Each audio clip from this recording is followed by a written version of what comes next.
a Proyectando. Hoy un programa muy especial porque tenemos de invitada una arquitecta y asesora inmobiliaria. Bienvenida, Claudia Fedele. Muchas gracias.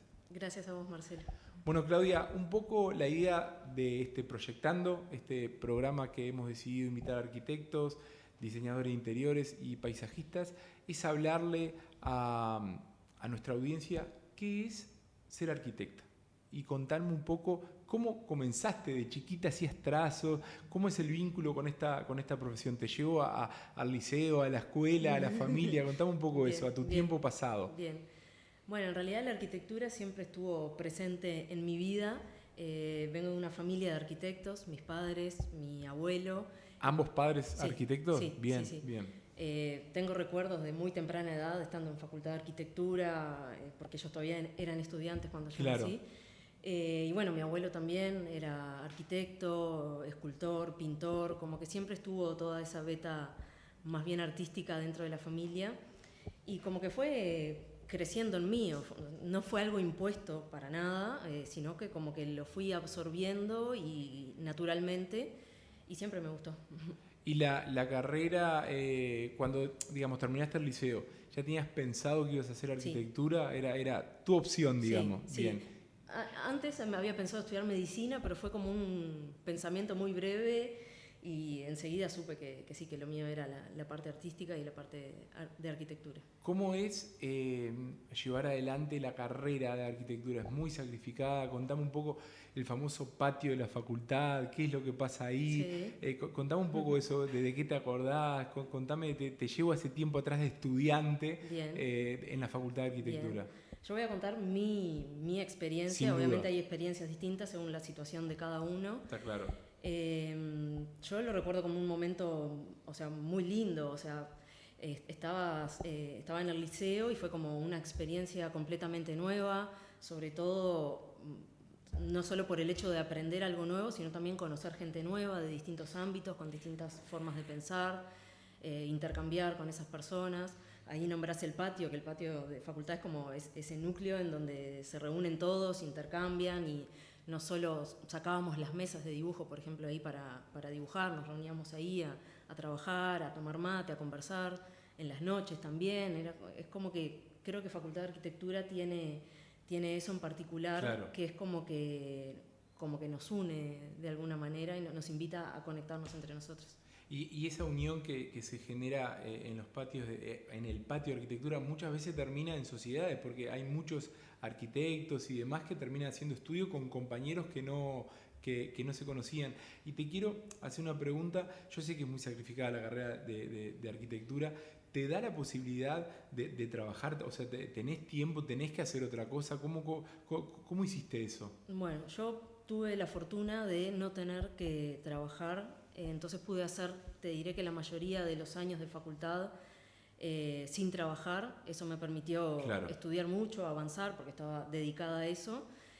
Sí, el último, no sé si fue el último o los 2 últimos años, ahí sí ya me puse a trabajar, pero ya con otra cabeza, con otro camino recorrido y con otra experiencia. Entonces, en ese sentido, como que para mí fue muy llevadero, y realmente lo que hice esos años que no tuve que trabajar fue aprovecharlo al máximo, porque sabía que no mucha gente tiene esa posibilidad. Claro. ¿Y cuánto tiempo lleva la carrera? Hablarle al estudiante que está por terminar el liceo, que quiere arrancar la facultad. ¿Cuánto tiempo lleva si lo hicieras de 0 a 100? De 0 a 100. Exacto. En mi época eran 6 años, ahora creo que son 5, no estoy segura. Y yo lo hice en 8 años. Bien. ¿Y el tema del viaje? El tema del viaje, yo no hice el viaje de arquitectura. Bien. En ese momento estaba en otro viaje personal, digamos. No es algo de lo que me arrepenta para nada. Después, por suerte, tuve la posibilidad de viajar, capaz no tanto como el viaje de arquitectura. Pero nada, en ese momento, cuando se me dio la posibilidad de empezar a vender las rifas para viajar, yo ya estaba con la mentalidad de recibirme porque me quedaban 2 años. Y sé también que es muy difícil, o sea, la venta de rifas es un trabajo, lleva tiempo el viaje y la vuelta del viaje también es como, por lo que me cuentan muchos, es como que es también como que te frena un poco. Como Entonces un viaje en sí, la vuelta también. Totalmente, Claro, totalmente. claro. Entonces en ese momento yo puse en la balanza y dije, bueno, yo me quiero recibir, quiero priorizar esto, y bueno, por eso fue que no lo hice. El viaje no es obligatorio. No, no es para nada obligatorio. Lo que sí son obligatorias son las materias que tenés que hacer y las entregas. Sí. ¿Qué materia recordás como que te costó más? Que dijiste, ¿para qué está esta materia acá que no puedo creer que me cuesta salvarla? ¿Cuál fue o qué profesor, digamos, recordás? No recuerdo ningún profesor en particular. Sí hay una materia, por ejemplo, que me costó, que fue teoría de la arquitectura, porque había introducción a la teoría 1, teoría 2, ¿cuánta teoría? A mí me gustaba más lo práctico. Claro, eso era súper teórico, hasta el nombre lo dice. Tal cual, bien, tal cual. Y esas materias que son un poco complicadas, que muchas veces el arquitecto es como, o sea, ¿cómo no? Es prácticamente un artista también, y va mucho de lo manual, de lo poder proyectar y demás. Bueno, justamente este programa se llama Proyectando. La parte de la teoría le cuesta a la mayoría de los arquitectos, pero no le cuesta lo que es el dibujo y demás. ¿Cómo empezaste a incursionar de a poquito en lo que es la tecnología, en los programas de dibujo y demás, durante la carrera? Después, contame un poco de eso. Bueno, cuando yo entré a facultad, te diré que primer y segundo año todavía se dibujaba a mano. Claro. Entonces era... ¿Ibas con la tablita? Iba con la tabla, sí. Bien. Iba con la tabla, con mis escuadras, con todos mis implementos. Yo ya en el liceo, en el último año de liceo, nos habían empezado a dar clases de AutoCAD. Sí. Entonces, enseguida fue como que dije, bueno, esto es algo que yo tengo que aprender. Claro. Mi madre, arquitecta, en ese momento estaba haciendo clases, tomando clases de AutoCAD, y fue también como que la que me ayudó a empezar a aprender el programa. Es muy importante eso que decís, porque obviamente hubo como una generación que tuvo un quiebre entre la tabla y lo que es la tecnología. Hoy no, hoy es impensado, y hace 20, 30 años también era impensado poder presentar un plano y dibujarlo a través de la tecnología. Hoy por hoy el rol que ocupa el dibujo y el proyecto, ¿qué tan importante es en tu vida? O sea, ¿cuánto soñás el proyecto antes de empezar a proyectarlo, digamos? Y te diré que estoy mucho más tiempo soñándolo que proyectándolo. Claro. Porque implica un montón de cosas. Implica conversaciones con la persona que va a terminar la familia o quien sea que va a terminar usando lo que vos vas a construir. Entonces empieza como que mucho antes de plasmarlo en papel, ni siquiera te digo en la parte digital. O sea, yo aparte, como soy también un poco de la vieja escuela, como que voy paso a paso. Primero voy a la imagen, a lo que quiero representar, a lo que la otra persona necesita. Después voy al papel, y cuando en el papel lo tengo un poco más definido, ahí recién paso a la parte digital. Claro. ¿Conoces a alguien que se saltee, digamos, la parte del papel, que vaya directamente a lo digital, o no? ¿O eso no ocurre? El arquitecto es mucho del papel. Las nuevas generaciones, te diré. ¿Sí? Sí, las nuevas generaciones. Claro, te sigo llevando un poquito para atrás y que me cuenten los primeros trabajos, los primeros proyectos. Si te acordás, me supongo que sí, pero ¿te acordás que fue lo primero que hiciste como arquitecta ya recibida? Que decís, bueno, tengo esto para hacer. ¿Qué fue? ¿Te acordás? Bien. Yo en realidad mi carrera profesional como de trabajo en arquitectura, yo soy de Montevideo. Sí. Estudié en Montevideo, viví en Montevideo, me recibí, a los 2 años me vine a vivir acá a raíz de un deseo de una vez venir y decir... Después de recibirte, tuviste 2 años en Montevideo. Estuve 2 años en Montevideo y después vine para acá. Bien. Sí. Vine ya con un trabajo, una propuesta de trabajo concreta, y trabajé en un estudio de arquitectura, que trabajé 8 años. Y bueno, ahí fue como que también fue mi escuela. Claro. Porque una cosa es estar en facultad y aprender la teoría. Claro. Y el dibujo, en realidad, lo artístico también era teoría, porque nunca hacías algo que ibas a terminar construyendo. Se entiende. Entonces como que pasé a la etapa real, en donde, bueno, en el estudio hacíamos sobre todo casas, viviendas unifamiliares. Y bueno, recuerdo uno de mis primeros trabajos fue la reforma de una casa en José Ignacio. ¿Y esa reforma de esa casa te llevó a proyectarla y luego a hacer la dirección de obra, o no? ¿O era más bien desde el proyecto y terminaba tu función ahí? No, yo en ese momento, porque fue cuando yo recién ingresé al estudio, en ese momento entré directo a la parte de dirección de obra. Bien. Pero después en los otros proyectos que fueron surgiendo, yo siempre participé de todo el proceso, que me parece que está bueno. porque, o sea, lo ves nacer el proyecto, Claro, o sea, claro. entendés por qué estas personas quieren esto de esta forma. Bueno, después lo pasás al proyecto ejecutivo, a qué es lo que se va a construir, y después estás en la parte de obra que ves cuando se empieza a materializar todo eso. Y me parece que está bueno participar de todo el proceso porque ayuda también a que el proceso, valga la redundancia, Claro. se cumpla como de acuerdo a lo que fue proyectado o a lo que fue pensado. Se entiende, ahora en un ratito vamos a hablar del proyecto en sí, pero quiero detenerme en esto. ¿Qué tiene que hacer un director de obra? ¿Cuál es su función como director de obra? Contar un poco a la gente que está como viendo este programa y dice, ¿director de obra? ¿Qué es eso? Sí. Contar un poco a la gente. Bueno, ¿Qué es un director de obra? El director de obra, en realidad, su función es asegurarse que el proyecto se esté haciendo correctamente de acuerdo a los recaudos gráficos. Ok, o sea que la constructora respete en líneas generales, o el constructor, lo que sea, lo que se proyectó en el estudio. Sí.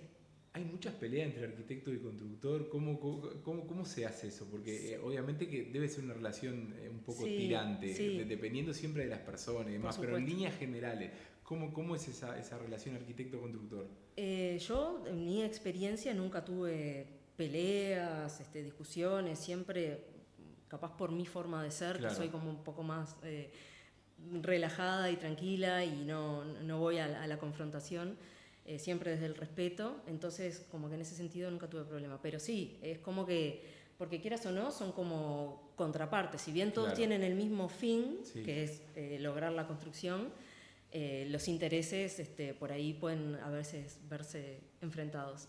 Bueno, ahora en este bloque inicial que hablamos de tu historia, de tu vínculo con la profesión, lo vamos a dejar por acá, vamos a dejar el pasado, y en el segundo bloque vamos a hablar sobre el presente, y sobre todo quiero que me cuentes cómo se hace un proyecto, cómo son las reuniones, quiénes te visitan, cómo son esas charlas entre marido y mujer cuando están por hacerse su casa, todas esas clases de cosas, ¿tá? Así que en el segundo bloque lo hablamos.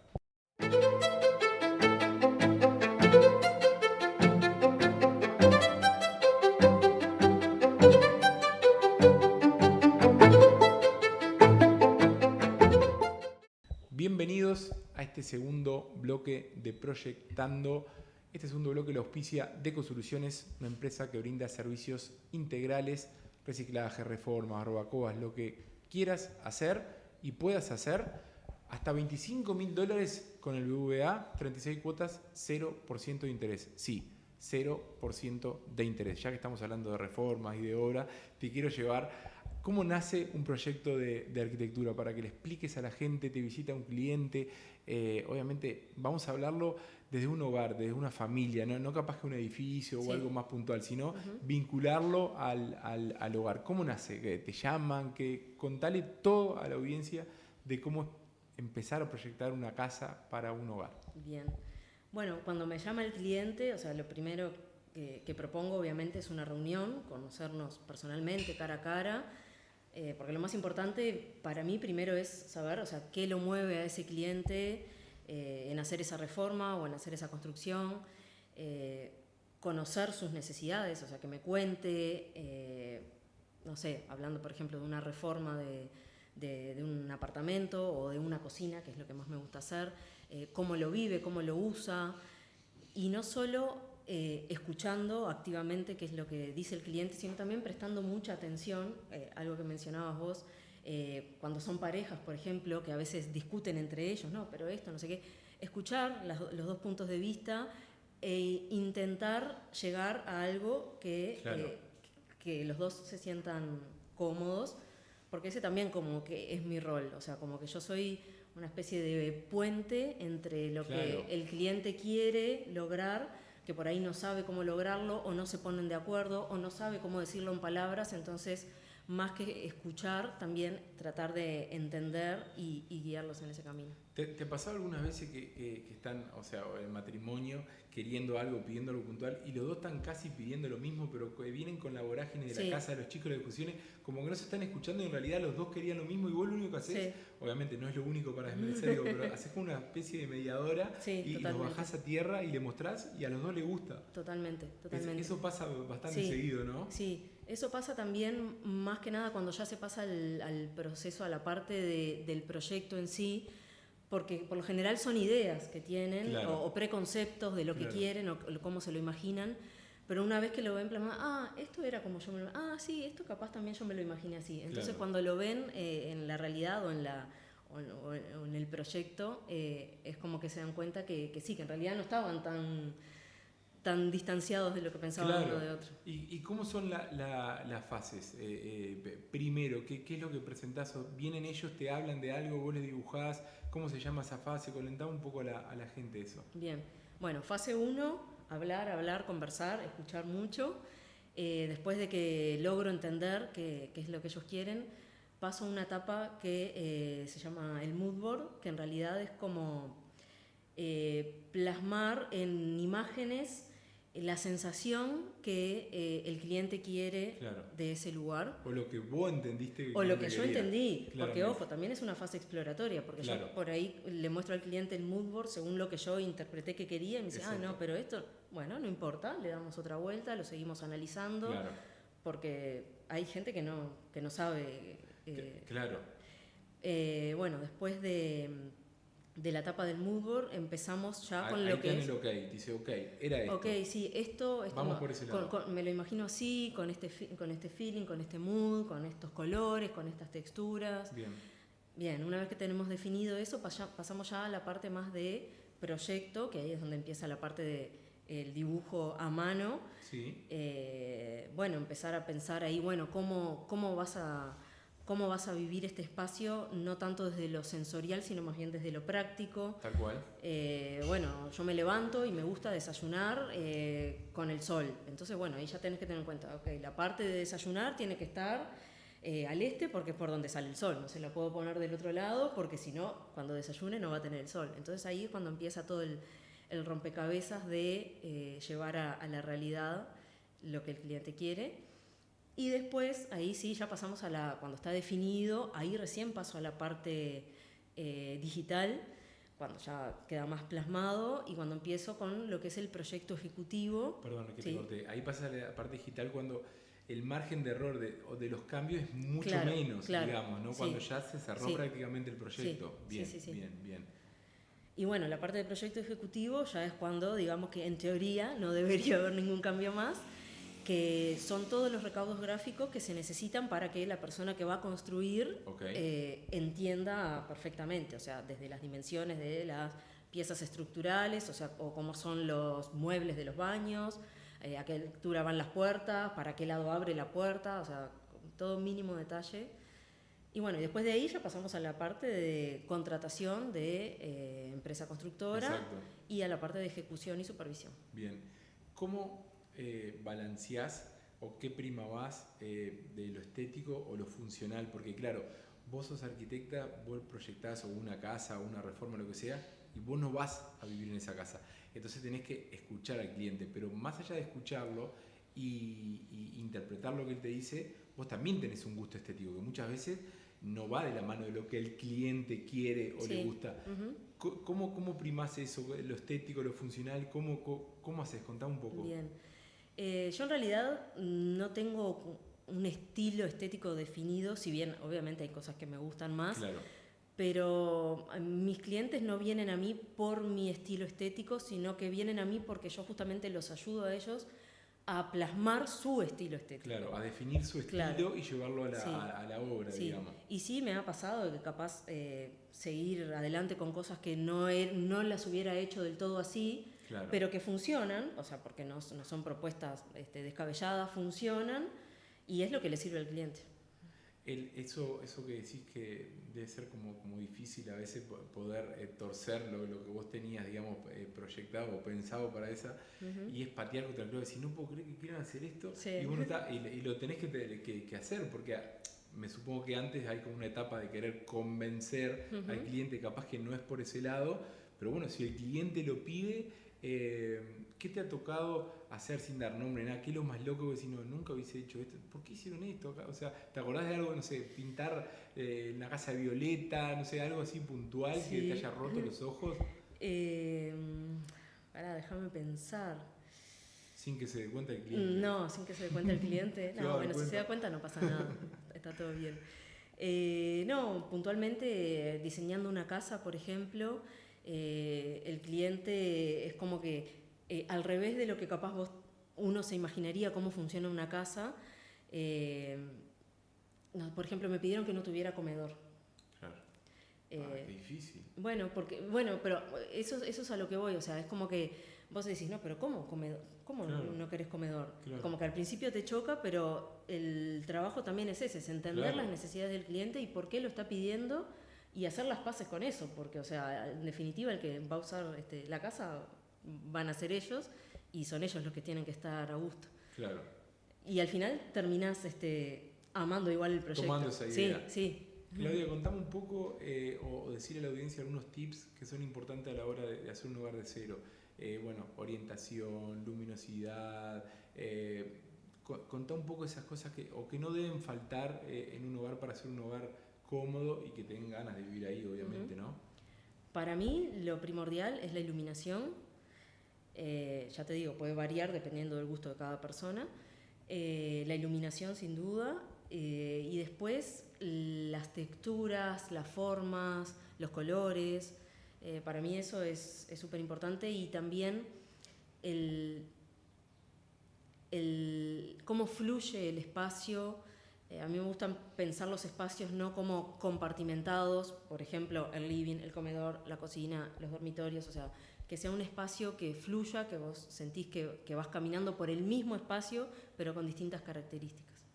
Contame qué tanto te sirve la profesión, la carrera de arquitecta cuando vas a tu otra profesión como asesora inmobiliaria, cuando vas a vender una casa o ver un apartamento para contar un poco a la gente cómo podés unir, amalgamar las dos profesiones. Bien, primero que nada desde el punto de vista técnico los asesoro, o sea, voy con otros ojos, o sea, voy con ojo clínico, miro cada detalle, miro cada rincón, tratando de ver posibles patologías o problemas. Claro. Y siempre se los hago notar, tanto si la propiedad es mía como si es de un colega, siempre me gusta, o sea, transmitir fielmente a mi cliente qué es lo que está viendo, porque en realidad yo soy los ojos del cliente en ese lugar. Y después también me gusta asesorarlos. No sé, a veces entras a un apartamento, una casa que tiene unos muebles del año de vaya a saber cuándo y, ay no, pero qué oscuro. Entonces, bueno, pero imagínate que acá, si capaz acá pintás esta pared de este color y le cambiás acá, le pones un mueble más chico, o si tiramos esta pared y le cambiamos la mesada. Entonces ahí como que darle a la gente la oportunidad de visualizar cosas que por ahí no lo pueden ver. Claro, es como una ventaja para el cliente que vos tenés. Ir contigo, porque obviamente le estás mostrando una propiedad, les vas a hablar con transparencia sobre las patologías o los problemas que crees que puede tener esa propiedad y aparte en el mismo momento estás contando algunas cosas, algunos tips para cambiar esa propiedad o para revalorizarla más, para que sea más luminosa y demás, o sea que me parece que estas dos profesiones van muy de la mano, evidentemente. Bueno, Claudia, la verdad que muy interesante este bloque. Hemos hablado de la arquitectura en sí. Te propongo una pequeña pausa y te voy a dejar una pregunta para que la vayas pensando. ¿Cómo ves la ciudad del futuro? ¿Qué es lo que se viene de 5 a 10 años?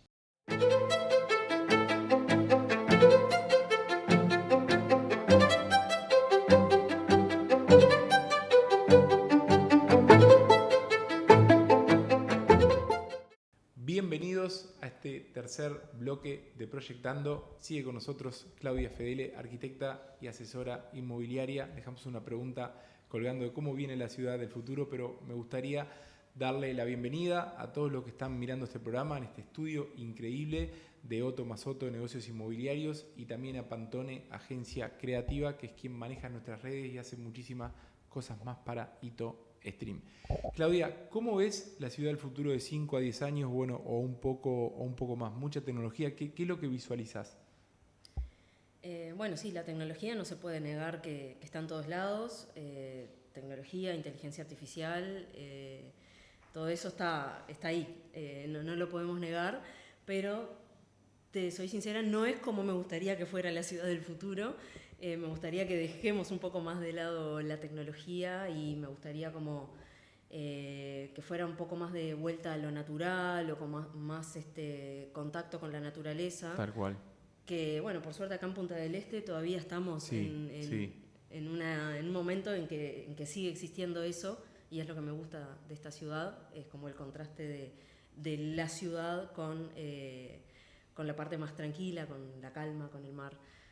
Es que se genera como un paradigma ahí entre el crecimiento y el futuro, y empezar a teñir ciudades de gris con lo que es hormigón y demás, y es un poco, digamos, difícil, y me pongo en tu profesión de cómo intentar romper eso y llevar a la familia a generar esos hogares con más verde, con más árboles y demás. Debe ser un poco como hoy por hoy el gran dilema de ese arquitecto, esos estudios que son contratados para barrer árboles, barrer con todo y meter moles ¿Es así lo que estoy diciendo? ¿Es como ese tema importante? Sí, es importante, pero en ese sentido también creo que hay un cambio de paradigma en ese sentido, porque se están dando muchos desarrollos que son no tanto en altura, sino más bien en horizontal, sobre todo en Uruguay, que tenemos todavía mucha área libre por poblar. O sea, no somos como otras ciudades masivas de China, por ejemplo, que sí o sí tienen que crecer para arriba. Nosotros tenemos todavía la posibilidad de crecer en horizontal, y me parece que eso da la posibilidad a desarrollos de clubes de campo o viviendas en propiedad horizontal, con verde, con espacios verdes, con conexión con la naturaleza. Así que, digamos, la ciudad del futuro, por lo menos para vos, debería ser con un poco más de verde y no tanto hormigón y demás. ¿Cómo te imaginás la casa ideal? ¿Muy alejada, muy en el campo, más cerca de la ciudad, con mucho verde? Pero contale un poco a la gente cuál es tu casa ideal, porque hasta ahora hablamos de la casa o el hogar de los clientes. Contanos de tu casa ideal. Mi casa ideal te diría que está a mitad de camino entre el mar y el campo, un poco más cerca del mar, porque me gusta. Pero me la imagino así, me imagino espacios amplios, con buena iluminación, con colores, con conexión con el verde. O sea, no me imagino, no podría yo vivir en una ciudad, por ejemplo, que desde mi ventana vea otro edificio y que no vea verde. De hecho, viví en una ciudad así, cuando viví en Italia, y por eso me volví. ¿Y qué crees que le da el verde a la vida cotidiana? ¿Más tranquilidad? ¿En qué te sentís reflejada como para decir, no quiero una ciudad así, quiero tener más tranquilidad, más paz? ¿A qué te lleva ese verde? Yo creo que los colores de por sí ya tienen una psicología que nos afectan. Y bueno, no va tanto por el color, sino también por la textura. O sea, es distinto tener un fondo verde, con mucho verde, con flores y con pajaritos, que tener un muro de hormigón gris. Tal cual. Obviamente que te debe dar más tranquilidad el verde. Y además ese color o en líneas generales esa paz de lo que es la vegetación. Bueno, Claudia, ha sido un programa muy rico. Muchas gracias por haber sido parte de Proyectando, por haber instruido a la audiencia con lo que es, digamos, partir el proyecto de un hogar en fases. Y bueno, un poco para redondear, me gustaría preguntarte cómo te ves vos dentro en la arquitectura, o haciendo qué, las dos profesiones en paralelo. ¿Qué te gustaría hacer de aquí a 5 o 10 años? Comentame un poco cómo te ves vos. Bueno, yo me veo como... me gusta mucho lo que es el acompañamiento a las familias, o sea, el detalle, trabajar con el cliente final, el que va a realmente vivir el espacio, pero también me gusta trabajar mucho la parte de desarrollos inmobiliarios, más que nada acompañando al cliente comprador desde el punto de vista técnico también, porque una cosa es vender un proyecto sin saber nada y otra es venderlo conociendo qué es lo que estás vendiendo desde adentro. O sea, el comprador está cada vez más exigente, hace más preguntas, quiere saber de qué material es, de dónde viene y cómo se coloca y cómo es la terminación. Entonces, eso no pasaba hace un tiempo, viste que hoy están todos como mucho más informados de si es steel, si es madera, si es algo, o sea, está pasando algo distinto que, bueno, un poco con los autos también, que la gente se va informando más de lo que va comprando, y me parece que ahí es donde tenés tu doble óptica que hablábamos hoy, muy importante. Claudia, muchas gracias. Proyectando es un programa muy de nicho, que la idea es hablarle a aquellos que están eligiendo la carrera de arquitectura, inversores y demás. Así que te dejamos este espacio para cuando quieras, tenés las puertas abiertas de ITOStream y de Proyectando para cuando creas conveniente. Muchas gracias. Gracias a vos, Marcelo. Gracias, Claudia.